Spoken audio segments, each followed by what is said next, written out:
တရားချင်းမိုင်မျိုးစုံကတတော်ရည်နဲ့နေတဲ့အိမ်အဟောင်းကြီးတစ်ခုဈေးတနဲ့900ခဲလို့သူအရန်ပြောနေခဲ့တာ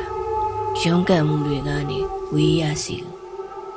ပြီးတော့တိတ်ဆိတ်အေးချမ်းပြီးတဘာဝအလှတရားတွေနဲ့ပြည့်စုံတယ်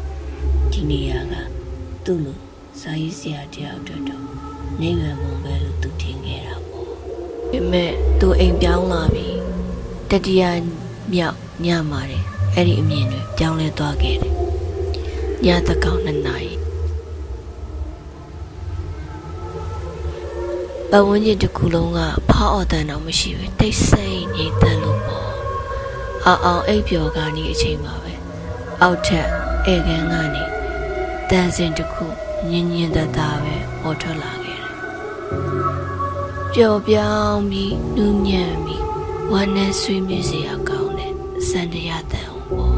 အောင်တကူလုံးချက်သိန်းတွေဖြန့်ထသွားတယ်ဘာဖြစ်လို့လဲဆိုတော့သူငှားထားတဲ့အိမ်ထဲမှာစံတရားလည်းမရှိဘူးသူကိုယ်တိုင်လည်းစံတရားမတိတတ်ဘူးပြီးတော့ဘေးအိမ်တွေကလည်းအလံဝေးလုံးတာမို့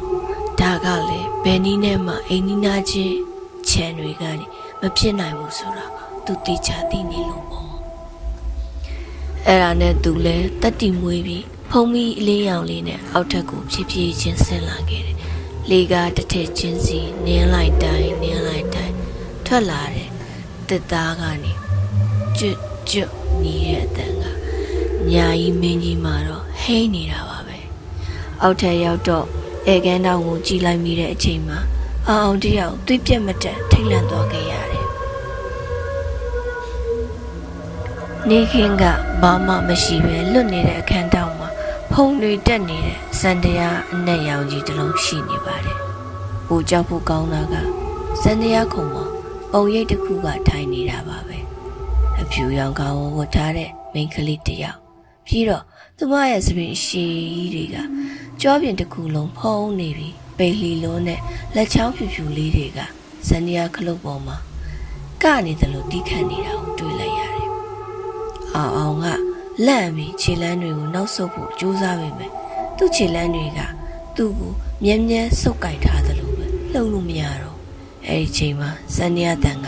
ရုတ်တရက်ရက်သွားတယ်။ပတ်ဝန်းကျင်ကတုတ်တန်တစားပြင်းလို့ပြန်တိတ်ဆိတ်သွားပြီ။အဲ့ဒီမိန်းကလေးကအောင်ရှိတဲ့ဘက်ကိုဖြည်းဖြည်းချင်းကောင်းလှည့်လာလိုက်တယ်။သူမရဲ့မျက်နှာမှာမျက်လုံးလည်းမရှိဘူး။သွေးတွေစီးကျနေတဲ့မျက်တွဲဟောက်ပတ်ကြီး2 ခုပဲရှိတယ်။သူမကအောင်ကိုကြည့်ပြီးပါဇက်ကိုနှရွက်ထိတိုင်အောင်ဖြဲပြီးတော့သွေးအေးနဲ့ပြုံးပြလိုက်ပြီးတူတူလေးပြောလိုက်တယ်ဒီတန်စင်လေးကိုကြိုက်ရဲ့လားရေးပေးမဲ့သူမရှိတော့လို့ကိုယ်တိုင်တီးနေရတာဆိုပြီးပေါ့